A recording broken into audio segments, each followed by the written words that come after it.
Ciao ragazzi, a grande richiesta mi sono rimesso a fare le partite commentate live, ovvero io gioco in diretta contro il PC.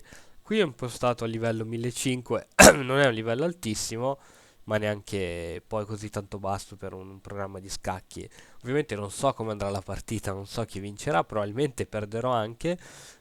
Questa partita non ha lo scopo di far vedere io quanto sono bravo, quanto sono scarso, ma solo per far capire ai principianti cosa passa per la testa quando un giocatore di scacchi fa una partita. Quindi io commenterò ad alta voce i miei pensieri e quelli del mio avversario, ovviamente. Allora, io apro quasi sempre con D4, perciò lo farò anche questa volta.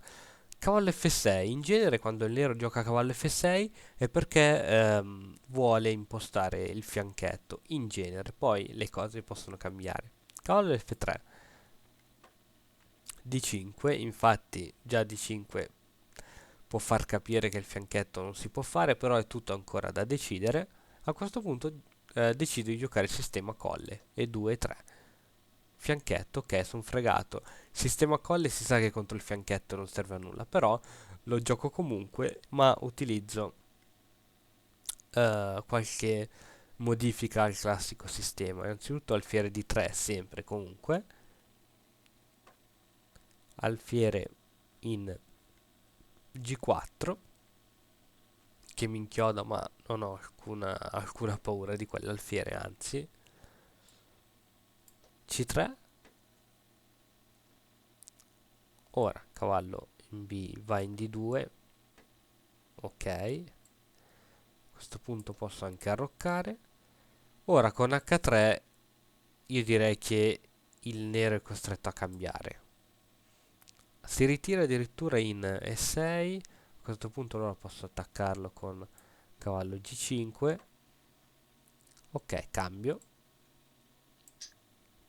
Ok, ora credo di essere in un leggero vantaggio posizionale, tuttavia il nero ha un fortissimo avamposto in E4 che può prendere di cavallo e credo che lo farà ben presto. Quindi devo cercare di attaccare immediatamente questo punto F5. Posso farlo con donna in F3, ma dopo E6 o addirittura E5 il mio cavallo comunque non è in una felicissima posizione perché la donna gli ha fregato la posizione. Adesso vediamo un po' come può continuare. Donna F3 e 6. Io posso giocare a questo punto H4 per far spazio alla ritirata al cavallo, ma dopo c'è il pedone H4 indifeso perché con H6 il mio cavallo si deve ritirare da qualche parte. Quindi o posso tentare un sacrificio alla Carlona su F7, ma non mi pare il caso. H4, B5. A questo punto rafforziamo H4, C5, cercando il cambio. E allora gli propongo una cattivissima B4. Ok, minaccio il cavallo, ritirata l'unico posto dove può andare il cavallo. Cambio, cambio e ora c'è la colonna.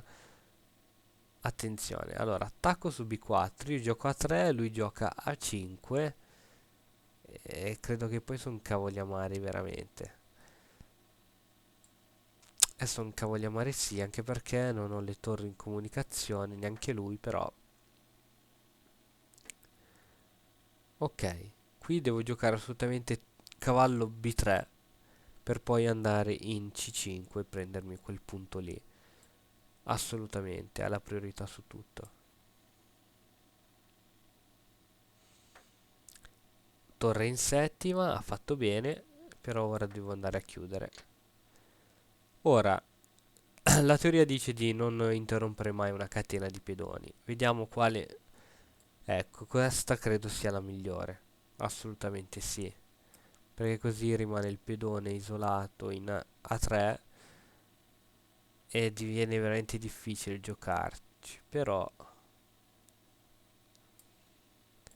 così lascio molto gioco al centro. Anzi, così apro l'alfiere in G7 verso la mia torre e forse non è la soluzione più ottimale, anzi credo che per questa volta l'eccezione B per C5 credo che sia la migliore. Ok, ora il gioco ovviamente è tutto sull'ala di donna, quindi posso iniziare a minacciare la torre avversaria e credo che forse sia intrappolata, no, perché può andare sempre in C4. Andiamo a minacciare questa benedetta torre.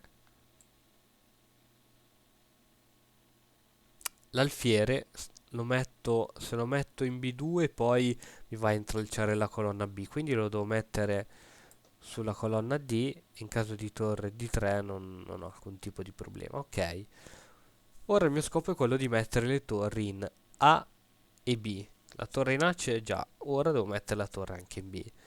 Prima cosa andiamo a impossessarci di un po' di territorio, però il cavallo in E4 mi spaventa molto, quindi quasi quasi prenderei una misura preventiva con pedone F3.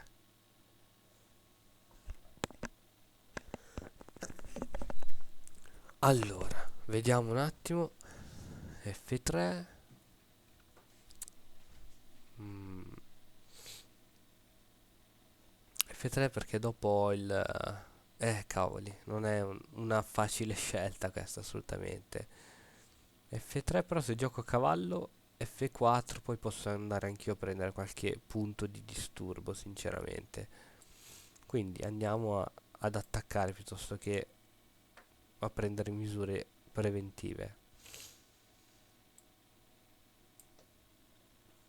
Cavallo di 3, la donna che punta su G3 col cavallo, è qui sì che mi spaventa. Credo che dovrò... Eh, cosa faccio?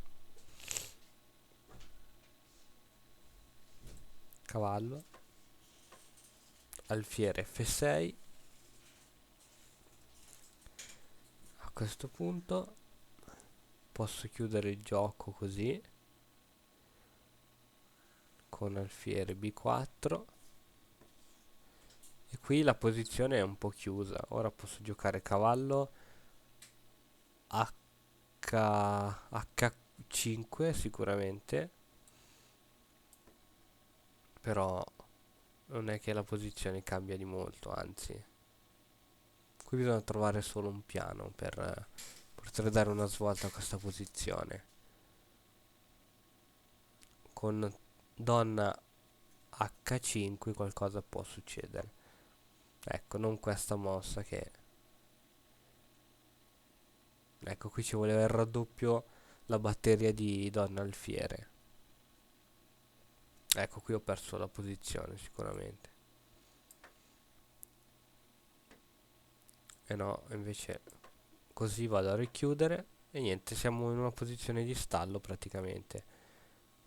Perché praticamente i pedoni chiudono tutte le colonne ad ovest e ad est. Non mi sembra che ci sia grande gioco possibile. Torre in settima traversa. Ecco, posso giocare questa. Gioco sull'inchiodatura del pedone, quindi sacrifico in pratica il cavallo. Ok, non può catturare, donna C8 e ora prendo l'alfiere. Ecco, questa è stata la svolta. Vado a vantaggio di un pezzo e ora bisogna solo sapere gestire questo vantaggio per poter vincere tranquillamente. Ok, abbandono. Bene. Stavolta mi è andata bene. Ah no, ho messo voler continuare, sì, ma in realtà l'avversario ha abbandonato, quindi ci possiamo fermare qui. Ecco, questo era quello che penso solitamente durante una partita di scacchi. Qui ci può essere anche uno scacco di scoperta che può dare molto fastidio e poi il gioco continua in tantissimi modi, ecco.